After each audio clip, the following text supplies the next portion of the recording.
നെല്ലിക്കയുടെ ചവർപ്പും മധുരവും നുഴഞ്ഞ് കാസർഗോഡ് ചീമേനി നാലിലാം കണ്ടം government U P school വിദ്യാർത്ഥികൾ. പതിവ് പോലെ ഇത്തവണയും സ്കൂളിലെ നെല്ലിക്ക വിളവെടുപ്പ് ഉത്സവം നാടിന്റെ ആഘോഷമായി മാറി.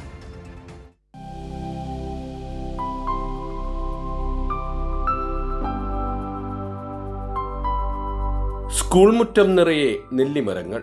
മരമൊന്നുലുത്തിയപ്പോൾ മഴ പോലെ താഴേക്കടർന്ന നെല്ലിക്കകൾ. കുരുന്നുകൾക്ക് കൗതുകവും ആവേശവും. നെല്ലിക്കകൾ പെറുക്കിയെടുക്കാൻ ഓരോരുത്തരും മത്സരിച്ചു. നാലിലാം കണ്ടം ഗവൺമെന്റ് യു പി സ്കൂളിൽ 22 വർഷമായി തുടരുന്ന പതിവാണ് നെല്ലിക്ക വിളവെടുപ്പ് ഉത്സവം. സ്കൂൾ മുറ്റത്തെ നെല്ലിമരങ്ങളിൽ നിന്നും ശരാശരി 200 കിലോയിലധികം നെല്ലിക്ക ഓരോ വർഷവും വിളവെടുക്കുന്നുണ്ട്.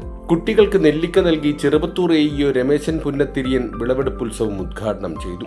അധ്യാപകരും രക്ഷിതാക്കളും പൂർവ്വ വിദ്യാർത്ഥികളുമെല്ലാം ചേർന്ന് നെല്ലിക്ക വിളവെടുപ്പ് ആഘോഷമാക്കി മാറ്റി.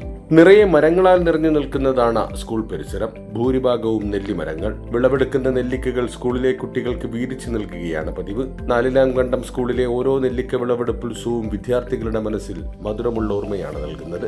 കൈരളി ന്യൂസ്, കാസർഗോഡ്.